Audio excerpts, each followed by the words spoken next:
आषाढी यात्रा असू देत किंवा अनेक दिवसाचा प्रवास असू देत, एसटीने प्रवास हा सुखरूप प्रवासी करत असतो. आपण बघितलं यंदाच्या आषाढी वारीमध्ये राज्य परिवहन मंत्री प्रताप सर नाईक व एसटी महामंडळाच्या वतीने नव्याने एक उपक्रम एसटी महामंडळातील चालक आणि वाहकांसाठी राबवण्यात आलेले आहेत. माझ्याबरोबर काही वाहक चालक आहेत, आपण त्यांच्याकडून जाणून घेणार आहोत. काय झालं, काय सांगाल की यावरच्या वारीत काय सुविधा केली? यावर्षी आमचे परतरावजी सरनाईक साहेब यांनी जेवणाची एकदम चांगल्या पद्धतीने व्यवस्था केलेली आहे. तसेच राहण्याची, गरम पाणी, आंघोळीला गरम पाणी, सर्व व्यवस्था म्हणजे दरवर्षी असतेच, पण यावर्षी खूप चांगल्या प्रकारे व्यवस्था केली आणि जेवण बी एकदम चांगल्या उत्कृष्ट दर्जाचे दिलेले आहे.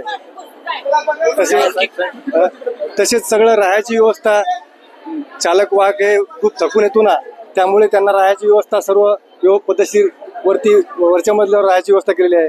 जेवणाची चांगल्या प्रकारे व्यवस्था केलेली आहे आणि चालक वाहक आमचा खूप आनंदात आहे व्यवस्था केल्यामुळे. तरी आम्ही सरनाईक साहेबांचे खूप खूप आभारी आहे. आणखी काही वाहक आहेत माझ्याबरोबर. माऊली, तुम्ही कुठून आलात? ठाण्यावरून, ठाणा डिव्हिजन.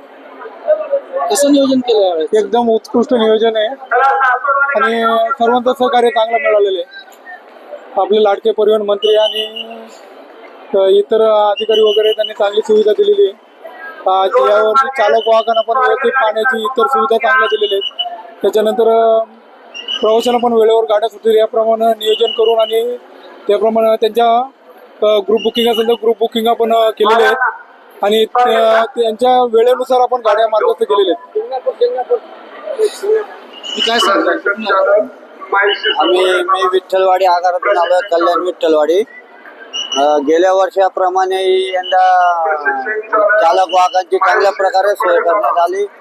राहण्याची, जेवणाची और जेवण हे उत्तम क्वालिटीचं होतं गेल्या वर्षाप्रमाणे. तसेच मी परिवहन मंत्री साहेबांचे आभार मानतो की त्यांनी चालक वाहक यांना आरामाची सोय करून दिली, जेवणाची सोय करून दिली. तसेच आम्ही आणि आमचा जो वर्ग आहे एस टी कर्मचारी रात्रंदिवस आषाढी एकादशीसाठी चांगल्या प्रकारे काम करतोय.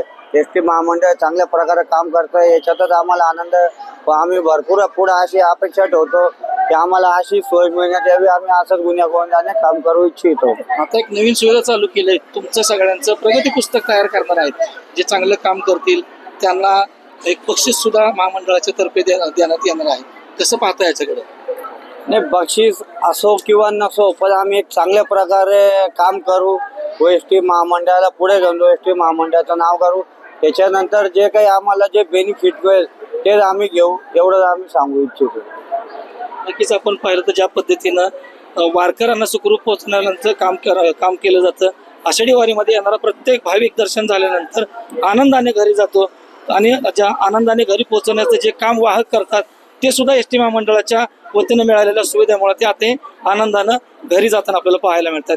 माऊली डांगे, पुढारी न्यूज, पंढरपूर.